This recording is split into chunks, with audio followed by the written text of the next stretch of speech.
Un jour, j'ai entendu Rocard dire à la télévision, il y a quelques années, vous savez, la France n'a pas pour mission d'accueillir toute la misère du monde. Moi, dans mon rêve, de ma gauche à moi, si, la France a pour mission d'accueillir toute la misère du monde. Renaud, bonsoir. Bonsoir.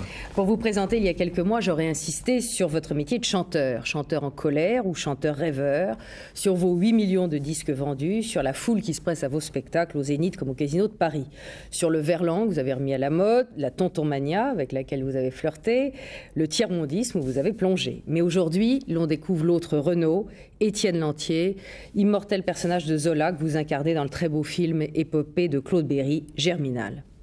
Et on se dit, dire que vous avez fait la fine bouche pendant des mois devant un si beau rôle que vous incarnez si justement. Merci. J'ai aussi hésité pendant aussi de longs mois avant d'accepter votre invitation à venir parler avec vous. Oh, mais c'est beaucoup moins difficile que c'est vrai que de jouer Lantier. Mais on se dit, est-ce que vous n'avez pas fait la chochotte un peu, vous faire prier à jouer? C'est un cadeau formidable qui vous a fait Berry. J'étais totalement emballé par le rôle, par le personnage, totalement séduit. Je me sentais totalement habité par ce personnage de Lantier qui est injuste, qui est un idéaliste et dont je me sens tellement proche. Et en même temps, je n'étais pas persuadé d'avoir les qualités nécessaires pour être digne de la confiance de Berry, la qualité d'exprimer tous ses sentiments et ses idées devant une caméra, quoi. C'est vrai que c'est quand il vous a dit que Patrick Bruel allait jouer le rôle que ça vous a décidé? Non, c'est une blague. C'est une blague que moi-même j'ai lancée un jour. Alors, on découvre à lire le livre de Pierre Assouline. J'ai tas de choses à montrer ce soir. Alors, je montre ce livre de Pierre Assouline qui s'appelle Germinal, l'aventure d'un film paru chez Fayard. C'est un livre qui raconte le tournage et comment s'est fait le film. Et on découvre chez vous une immense timidité, au point que, une pudeur, au point que vous vouliez absolument pas tourner de scènes d'amour de façon évidente. Et qu'à un moment donné, dans le scénario, il y a écrit Étienne empoigne Catherine dans un soudain réveil de sa virilité, et que cette phrase-là, ça a emmené à des discussions pendant des jours et des jours.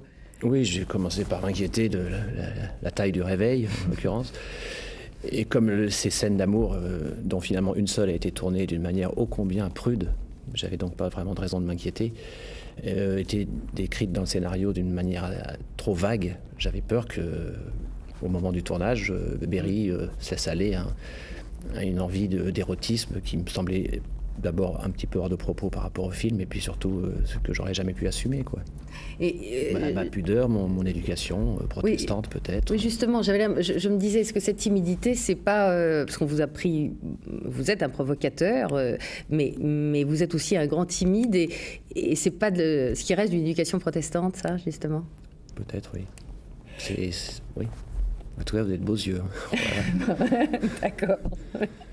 Alors, est-ce que vous pouvez, pour ceux qui n'ont pas encore lu Germinal, pour ceux qui n'ont pas encore vu le film, et pour cause, puisqu'il sort mercredi, raconter la trame, au fond, dire qu'est-ce qui arrive à Étienne Lantier, votre personnage? C'est une histoire assez classique, éternelle, universelle. C'est l'histoire d'un homme qui arrive, en l'occurrence Étienne Lantier, qui arrive dans le nord de la France. Il est chômeur, il se fait engager dans une mine. Et là, il découvre la misère, l'injustice, la faim, les gens qui travaillent comme des bêtes, comme des brutes, sans pouvoir nourrir leur famille, qui vivent dans la misère, dans les corons. Et il s'insurge. Il commence avec son charisme à avoir un petit ascendant sur ses camarades qui travaillent autour de lui. Et il décide de les réunir tous pour obtenir des meilleures conditions de travail, quoi, et plus de justice et plus de pain. De faire une grève qui est, comme c'était souvent le cas à l'époque, réprimée dans le sang. Oui, et il s'en va vaincu, et ses idées n'ont pas triomphé, et ses amis sont morts. Mais c'est quand même un thème plein d'espoir, puisque ces idées, comme dit Zola, comme dit Berry, il a semé les graines dont les générations futures porteront les fruits, quoi. Mais c'est l'espoir seulement... Dans les 2 dernières pages du livre, finalement, c'est quand même une réalité extraordinairement noire, où vraiment la souffrance, la misère et presque l'inutilité de la lutte est décrite. Oui, je vous dis, mais c'est un thème universel. Lantier, c'est Spartacus, c'est la révolte des esclaves, quoi. C'est pour ça que ce film est encore totalement actuel aujourd'hui, quoi, parce qu'encore aujourd'hui, il y a dans ce monde, au XXe siècle, plus d'esclaves aujourd'hui qu'à l'époque de l'abolition de l'esclavage. parce que de tout temps, en tout lieu, il y a des hommes qui ont lutté pour plus de justice et de dignité et plus de pain, et qui étaient confrontés à la bourgeoisie, aux nantis, la lutte éternelle de l'opprimé contre l'oppresseur, des justes contre la puissance d'argent, contre la lutte du capital contre le travail.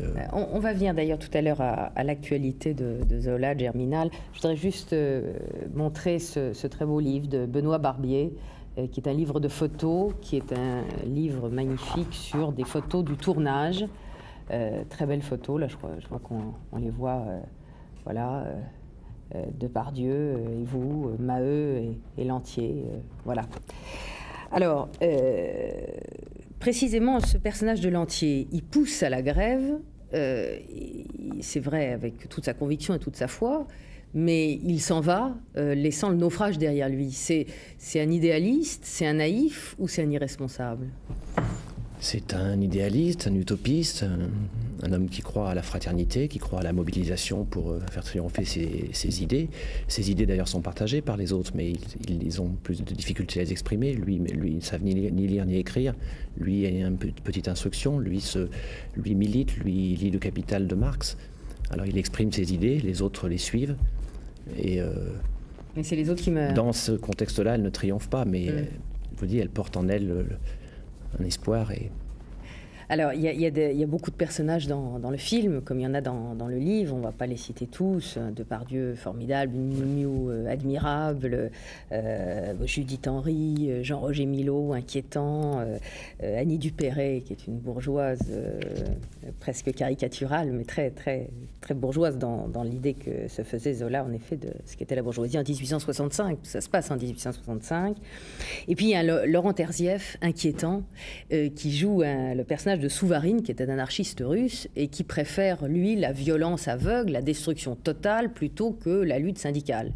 Et j'ai lu ici ou là que vous aviez plutôt... Alors, est-ce que c'est par timidité pour ne pas assumer le premier rôle, ou par conviction, vous auriez presque préféré le personnage de Souvarine, qui est quand même le terroriste, quoi, l'ancêtre des Brigades Rouges, de la Mordabadère C'est essentiellement par timidité, de façon à ne pas supporter le poids d'un rôle aussi énorme sur mes frêles épaules de non-comédien, que je voulais... C'était une façon de dire à Berry, si tu veux vraiment que je fasse du cinéma avec toi, si tu crois en moi, donne-moi ma chance, mais commençons plus petit, quoi, par un rôle moins important, et en même temps par une espèce de fascination qu'exerce le personnage de Souvarine sur moi, du côté désespéré, le côté nihiliste, anarchiste, tout casser, et savoir le côté de se dire que par le dialogue on est toujours vaincu, et par le pacifisme aussi, et que pour construire une société plus juste et nouvelle, il faut la construire sur les ruines de l'ancienne, donc tout détruire. Au fond, Renaud, c'est Lantier et un peu de Souvarine, c'est ça ? Oui, mais j'ai quand même plus de tendresse pour le Lantier idéaliste. Alors, l'actualité de Germinal aujourd'hui, dans la France d'aujourd'hui, c'est un des débats que suscite la sortie de ce film et de la relecture du livre. La Sofresse a invité les Français à comparer la France d'aujourd'hui à celle du siècle dernier. Question, si l'on compare la France d'aujourd'hui à celle du siècle dernier, diriez-vous que les choses ont changé en profondeur, les inégalités ont beaucoup diminué, 42%. Les choses n'ont pas changé en profondeur, les inégalités sont toujours très grandes, 54%. Les choses ont changé pour les ouvriers, 36%, n'ont pas vraiment changé, 61%. Et il y a très peu de sans-opinion. En fait, c'est une sorte de diagnostic assez sévère sur la France d'aujourd'hui, qui est partagé par la plupart des catégories de la population, en tout cas par âge. C'est vrai qu'au RPR comme au PS, qui sont des partis de gouvernement, on juge plutôt qu'il y a moins d'inégalités qu'avant, tandis que dans les partis protestataires, PC, Front National, Écolo, on dit qu'il y a au fond plus autant en tout cas d'inégalités qu'hier. C'est votre avis ? Oui, non seulement au niveau national, mais encore plus au niveau international, quoi, au niveau de la planète. Les conditions des travail des ouvriers ont changé en France, fort heureusement, grâce à des luttes sociales, grâce à des Lantiers, grâce à des mouvements de grève,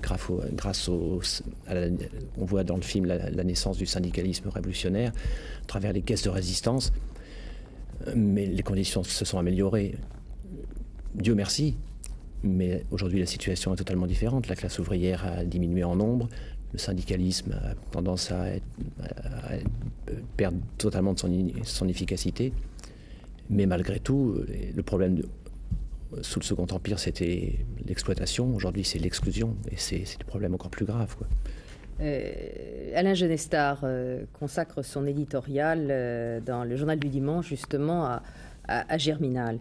Et il écrit qu'au temps de Zola et de Lantier, évidemment, la vie était 1000 fois plus dure et que les répressions étaient plus fortes, qu'on mourait sur les barricades et qu'on mourait pour le droit de grève et d'autres libertés. Mais il y avait, ajoute-t-il, malgré la dureté, il y avait l'espoir. Aujourd'hui, le combat a changé de nature et avec lui ses combattants. Les arrière-petits-enfants de Germinal ne sont plus les gueules noires, mais les millions de chômeurs, les immigrés clandestins, les oubliés du tiers-monde, les sans-rêve. Comme au temps de Zola, l'écart entre eux et les plus riches est insupportable, mais cette fois, la société n'a plus de réponse sociale à leurs problèmes. C'est magnifique ce qu'il a écrit, et c'est vrai. C'est vrai aussi quand même que en Europe aujourd'hui, la société n'a plus grand-chose à voir avec la société de l'époque. On a quand même conquis des droits sociaux, un code du travail, des prestations sociales, une protection que, évidemment, on ignorait sous le Second Empire. Oui, mais aujourd'hui, je vous dis, les gens luttaient pour plus de dignité, plus de justice, plus de pain. Dans le contexte de leur travail. Aujourd'hui, il y a des millions d'exclus du travail, c'est-à-dire exclus de la vie sociale, de la vie économique, considérés comme des parias qui se retrouvent à la rue. C'est plus des gueules noires, j'abonde totalement dans le sens de cet éditorial. Ce sont des cœurs noirs, des vies noires, quoi, désespérantes. Et sinon, au niveau international, on peut tout à fait comparer la situation sous Zola dans les mines avec celle aujourd'hui qui prévaut dans les mines en Afrique du Sud, les mines de charbon qui font 1 millier de morts par an par accident, les mines de diamants d'Afrique du Sud, les mines d'or en Colombie, où des enfants de 5 ans pendant 15 heures par jour portent des charges de terre sur leur dos pour gagner un salaire de misère.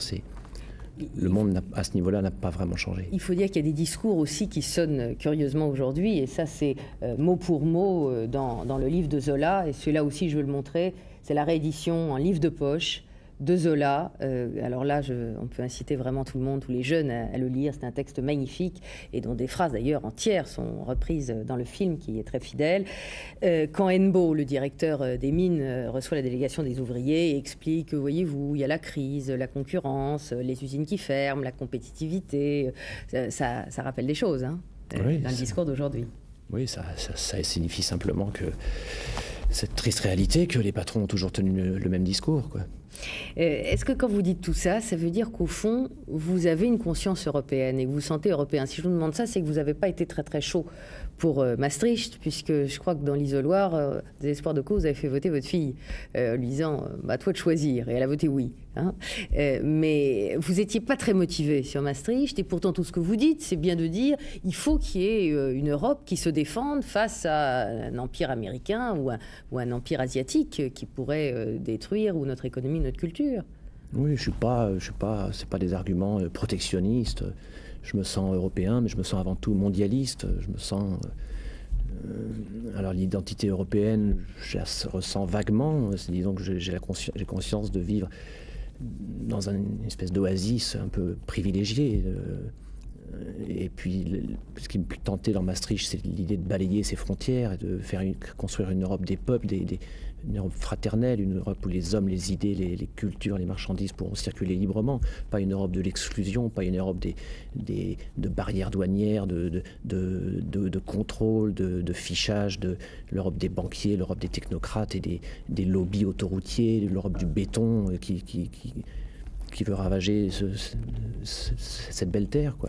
En ce moment, l'Europe ne se porte pas très bien, puisqu'on voit que, selon les sondages, si il y avait Maastricht au référendum aujourd'hui, 56%, je crois, des Français voteraient contre. À vous qui aimez bien être à contre-courant, c'est le moment ou jamais d'être européen, non? J'étais totalement perturbé à l'époque du référendum de Maastricht par des gens en qui j'avais absolue confiance, qui pensaient oui, d'autres que j'aimais qui pensaient non.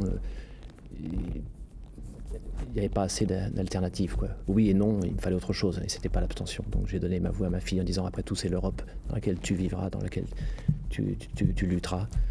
Et elle a voté oui, c'est quand même assez. Elle a voté oui, parce que le oui, c'est l'avenir. Le mot oui est plus positif que le mot non. On va parler un peu de politique, parce que vous avez été engagé dans beaucoup de combats, et un combat aux côtés de la gauche. Alors la gauche, cette semaine, elle a gagné dans les Landes, elle a perdu à Saint-Nazaire. À votre avis, elle est dans quel état aujourd'hui? Et est-ce que vous pensez qu'elle a eu raison d'exercer le pouvoir, ou est-ce que vous pensez un peu comme le Souvarine de Germinal, qu'il vaut mieux pas exercer est resté loin des responsabilités pour ne pas avoir assumé Écoutez, éventuellement les désastres. on l'a voulu, on l'a souhaité, moi pendant pendant des générations, oui, ma famille. Et moi pendant des années, on l'a eu. Je ne peux pas parler de trahison et de profonde déception, quelques désillusions, oui.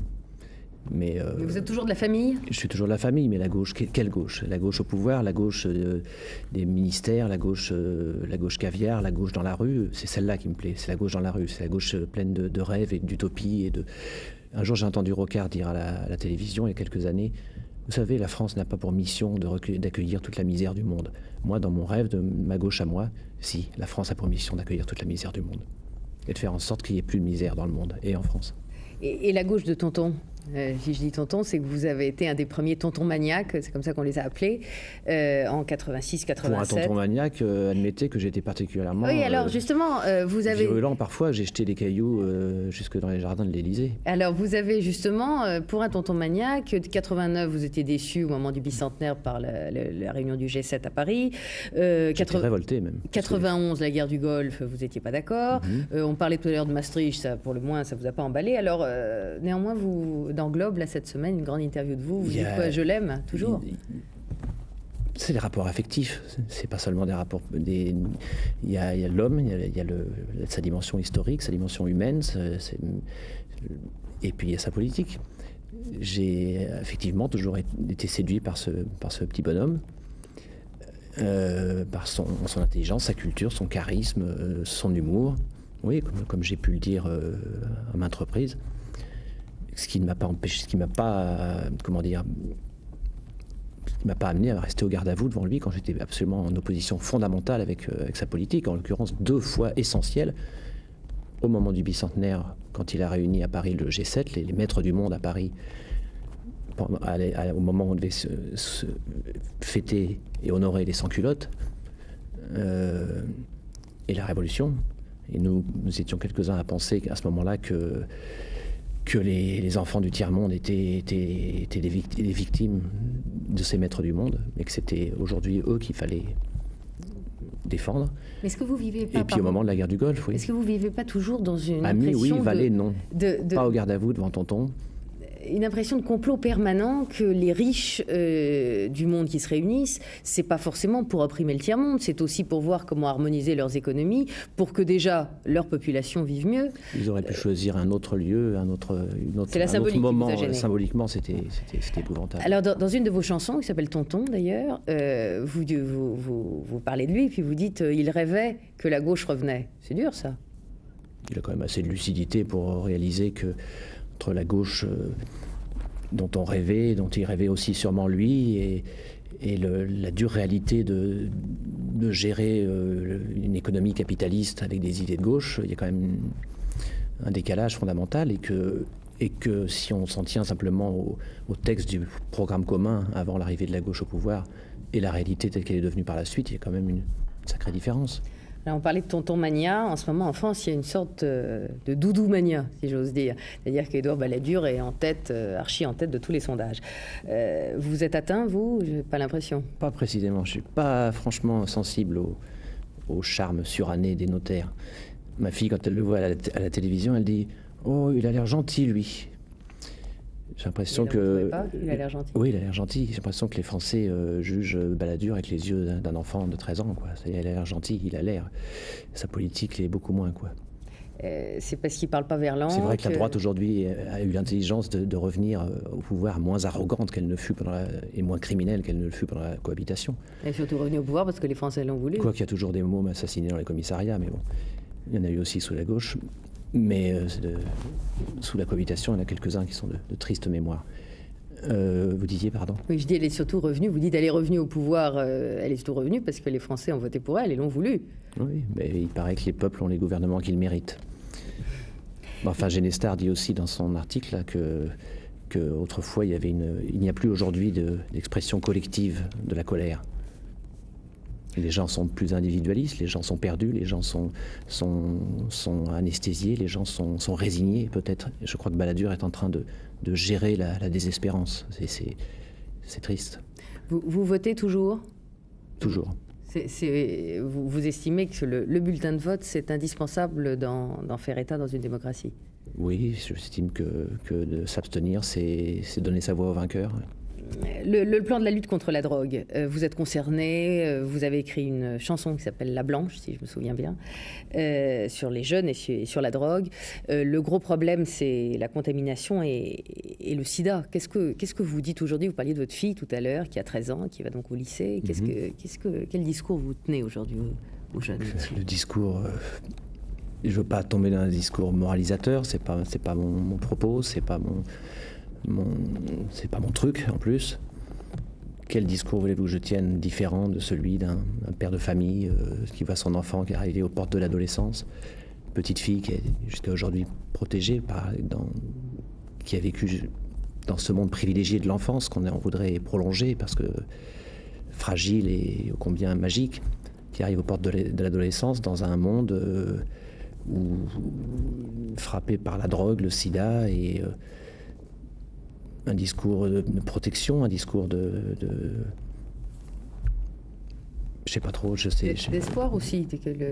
D'espoir, oui, mais vous savez, j'entends un petit peu les enfants, les copines de ma fille, ses copains parler de ça. Je crois que ça va faire une génération non seulement en danger de mort, et surtout une génération d'enfants traumatisés, quoi, parce que à cause des images et de ce qu'ils ont vu ou lu, sans bien comprendre peut-être tout, ils ont associé le mot de sida au mot d'amour. Enfin, rapport sexuel égale amour. Si rapport sexuel égale sida, amour égale sida. Si préservatif, qui est un moyen de contraception, est un remède, alors, et c'est vrai, c'est la première des protections, la plus essentielle. Alors, procréation égale sans préservatif.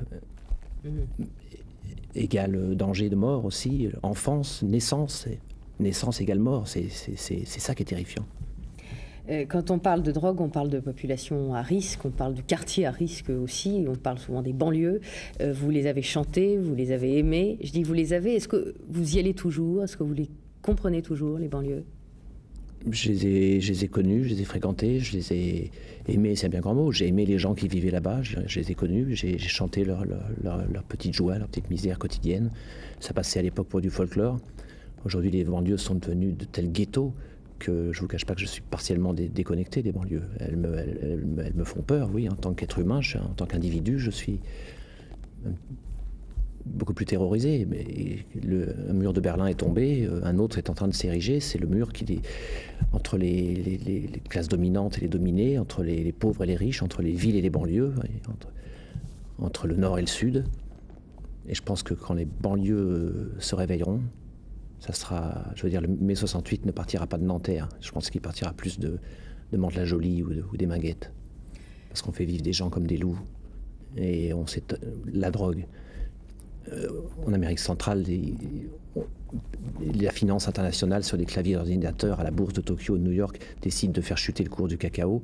Les paysans colombiens n'ont pas d'autre ressources pour nourrir leur famille que de faire pousser de la coca. Ils créent une économie parallèle, criminelle, mais parallèle, qui leur permet de vivre. En banlieue, ils font pareil. Ils n'ont pas de travail, pas d'avenir, pas de perspective, pas de loisirs, pas d'espoir. Et pas de pain, rien à manger. Qu'est-ce qu'ils font? Ils créent une économie parallèle de celle dont ils sont rejetés. Ils créent l'économie de la drogue, du commerce et de la consommation de la drogue. C'est un problème de société, c'est un problème politique. Il paraît que vous étiez contre la réforme de l'orthographe et que vous avez même créé un comité de soutien pour la sauvegarde de l'accent circonflexe. Moi, je me dis, pour un type qui écrit Ma gonzesse ou Laisse béton, c'était surprenant, ça. J'aime la langue française, c'est pour ça que je me permets parfois de la maltraiter comme une vieille dame un peu trop rigide. Non, mais on m'avait présenté le dossier de la réforme en mettant en avant essentiellement la suppression des accents circonflexes et du PH de Nénuphar. Alors je m'étais insurgé. Ensuite, quand j'ai lu la réforme en question dans les pages d'un hebdomadaire, j'ai trouvé que cette réforme était tout à fait légitime. Elle n'a pas cessé d'être réformée, la langue française. Vous êtes fait à Nénuphar avec un F, malgré Boris Vian? Non, la réforme tolérait les deux orthographes, donc je continue avec PH. Bon, et l'accent circonflexe, c'est... Ah, j'y tiens. J'en mets partout. Bon. Il n'y en a pas. Si je dis... c'est joli, le petit chapeau chinois sur les mots. Je suis très heureuse d'avoir reçu Renaud ce soir, mais j'aurais aimé qu'il arrivât plus tôt. Ça vous va? Parfaitement, merci. Bon. Je suis très heureux aussi. Bon, c'était pas si terrible? Non, ça va. Bon, merci Renaud.